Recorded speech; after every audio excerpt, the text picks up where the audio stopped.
Hey, it's Matt, your average gamer, and for this video, we're going to be going over the first impressions that I've had with Hollow Knight Silksong. This is a really fun 2D game. I'm going to talk about it in detail. Now, I'm about 8 to 10 hours in. However, for the purpose of this first impressions, which is a little bit of a review, I'm only going to show the first 2 to 3 hours of gameplay roughly. That way I keep most of the spoilers out of here, and it's not too bad if you haven't played yet. You won't see too much, and it's, well, let's say spoiler light. Now, as somebody who's played the original, I really enjoyed the first one, but it's been years since I played it, so I really can't make too many comparisons to the first one, other than to state that I did enjoy the first game. Now, for the second one so far, I'm noticing it's a little bit more challenging as I moved on, but overall, it's the same concept. If you enjoyed the first Hollow Knight, you're going to enjoy the second one because they have a lot of similarities, and essentially at the end of the day, it's more Hollow Knight. So whether you like the first game is really going to be a big tell whether or not this game is for you. Now, as I mentioned, I'm about 8 to 10 hours in, but I'm limiting the footage for the purpose of this because the game's only been out for 2 days. The bosses do get a lot more challenging as you move forward. Some of the early ones aren't that difficult. I'm going to show one other boss in this video, and that one is a little bit more difficult. But for most of the early bosses, they only took me a few tries. It doesn't really get really difficult until later in the game. At least for me so far, it's starting to get really difficult now. But it is a challenging game. For a 2D game, it's essentially 2D Dark Souls. It's always going to have that challenging element to it. You're only a few hits, and you have to learn boss patterns. If you're not willing to have the patience to learn boss movesets, patterns, etc., you're going to have a very difficult time with a game like this because it's really about memorization. You really can't get too lucky with your spins and hits and everything that they give you, and as you go on, you will get more upgrades and different things you can do, but still, you're going to have to memorize most of the boss's moveset unless you have amazing reaction times and are one of those people that just goes into very challenging games and can take on bosses first try every time. Now, as far as the level design, I really like it. I think the level design has a lot of fluidity to it. It's really cool. Everything kind of bleeds into the next area. You can get lost a little bit too easy, which can be frustrating. But of course, later on, you can get a map, compass, all that stuff, so you can find your way around a little bit easier. And it is good to know that you really only lose your stuff if you can't find where you died the first time. So it's actually quite rare to lose what you have on hand. Often you'll be able to get back to where you were previously, especially if you're taking on a boss. Grab what you have, and no big deal. You're back again with everything that you have and ready to take on the boss again. And of course, you're going to get the resting benches where you could just go up and rest. Essentially a bonfire. It's really no different than what you would get in Dark Souls, where you're going to heal up, and that's going to be your last checkpoint. So if you die, you'll go back to the benches, whatever bench you were at last. And yeah, you can't break those. I was attempting that for a second early on here in my footage. But yeah, you rest up. That's essentially your save point and where you go to previously. It's very similar territory, really a 2D game of any Souls-like game that you've played.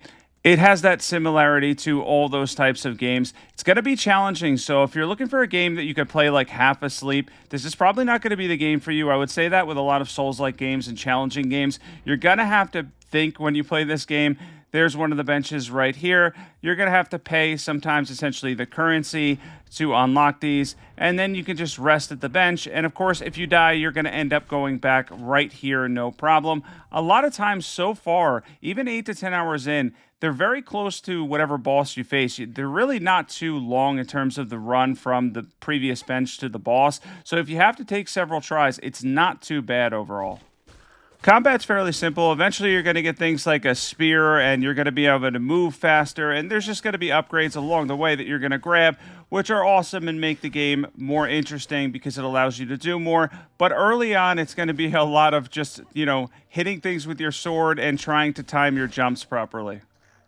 Real quick, if you're watching this review, or at least first impressions, let me know what you think of Hollow Knight Silksong. What is your opinion so far in comparisons to the first game? It's been a long time since I played the first one, so it was hard for me to make comparisons. I think the first one came out something like 8 years ago. Didn't play it again before I played this one. But still, so far I'm enjoying this game. I find it addicting. I love the 2D style. The art style is really cool. Of course, the soundtrack on both games, I remember the first one was quite good. It's quite good here too as well, so I don't think you'll be disappointed there. Overall, really enjoying Hollow Knight Silksong. I think it's a really fun game, and for a price of $20 at least USD is what I paid. It's kind of a steal. Like that's a really good deal, even for a 2D game. Supposedly, it's up to 30 to 40 hours or something to beat, much like the first one. So for 20 bucks, that's a really good deal. I actually couldn't believe the price when I first saw it. I was shocked that it was only $20. I thought this game was going to be around 30 or 40. I didn't expect it to be a full price game, but for 20 bucks, if you're considering it, you're on the fence, you see a lot of people are playing it. Yeah, it's worth the 20 bucks. Now, there is one thing I do want to mention. I'm playing on PC because it's easier for me to record on PC, but this is the type of game for me. If I had the Nintendo Switch 2, if I well actually could play this on regular Nintendo Switch, I think it came out for the original one as well, which I have. I would really like to play this in handheld. This would be a really cool game in handheld just to sit back and play. Sure, it's going to be challenging, but I think I would really enjoy that. If I had a Steam Deck or whatever, I probably would play it on that. But for me, I'm playing on PC. It's still not bad, but I think this is one of those games that's definitely going to excel in handheld mode. You could just sit back, chill, and play a game like this. It's a 2D game after all. Challenging 2D game, but it's still a 2D game. Yeah, so it's going to be one of those games that for sure is going to excel in handheld mode. Definitely want to recommend that for anybody that can play it in handheld. Now, for me, again, I'm on PC. I don't think the requirements for PC are going to be too heavy. I'm not even going to bother talking about them. I have a 4070 graphics card, but I'm pretty sure most of what you guys are going to have are going to be enough for a game like this. It's a 2D game after all. I did not look at the requirements, but I'm going to assume that the requirements for this game aren't too heavy on your PC.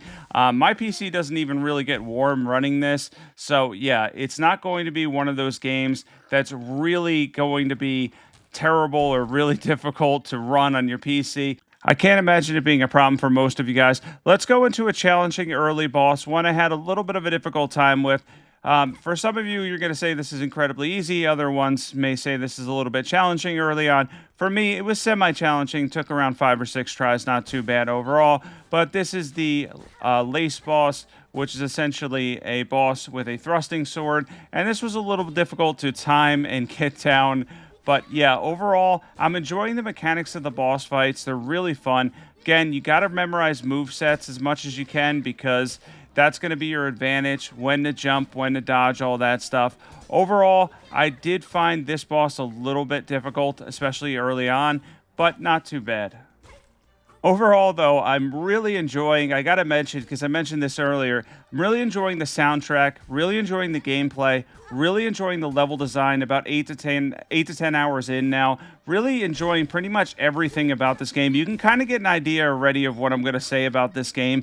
I think if you like the first one, it really is true that you're going to love the second one. I can't imagine a lot of people liking the first one and not liking the second one, or the opposite of that, if you didn't like the first one, I don't see why you would pick up this game because it's the same 2D style game. It's essentially more of the first game with a few upgrades here and there. But definitely be sure to comment your thoughts so far. A lot of people are playing this, so odds are if you're watching this, you're probably already playing it. If you're not playing it and you're on the fence and you haven't played either game, I recommend picking this up. It's $20 USD, not a bad deal whatsoever. Pretty good amount of money to pay for a game that's going to take you around 30 plus hours to complete. I think it's absolutely well worth it. The combat's really fun. The bosses are really fun. They essentially make the most out of a 2D game, which is incredible. So far, Hollow Knight Silksong, definitely a really cool game. Absolutely worth the money, no question about it for me. I'm going to give it a score, at least so far. I'm 8 to 10 hours in. I only showed the first 2 to 3 hours of footage that I recorded. Everybody can respect that in terms of not showing too much, given that the game has only been out really like 2 days now. I believe it released, on Thursday, and I'm recording this and posting this up on Saturday. Overall, I am really enjoying this. I'm probably going to beat this game, run it through, absolutely. Well worth the $20 for me personally. That's really not a ton to spend on a game. A couple people told me about it. They were really, really hyped about it. I kind of forgot the sequel was coming out. Haven't played the first one in a very long time. But picking it up, I have no regrets so far at all. It's been really fun. So for this game, personally, at least to this point, again, I'm 8 to 10 hours in, only showed the couple first hours of footage for you guys. Hopefully that's enough to sell you on this game because I do think it's absolutely worth it. For me, so far, I'm going to give it an 8.5 out of 10, maybe even a 9 out of 10 as I go along. It is a little bit challenging, and some of the bosses that I'm getting to now take a little bit too long to take down. I would say that they go on a little bit too long. But still, I'm really enjoying it. It is a challenging and fun game. It's absolutely worth picking up if you have nothing out now and you're looking for something to play. I highly recommend Hollow Knight Silksong. Really cool game. Hopefully this was a good little bit of an early review and first impressions for you, and hopefully it gives you a better idea of how good Hollow Knight Silksong is.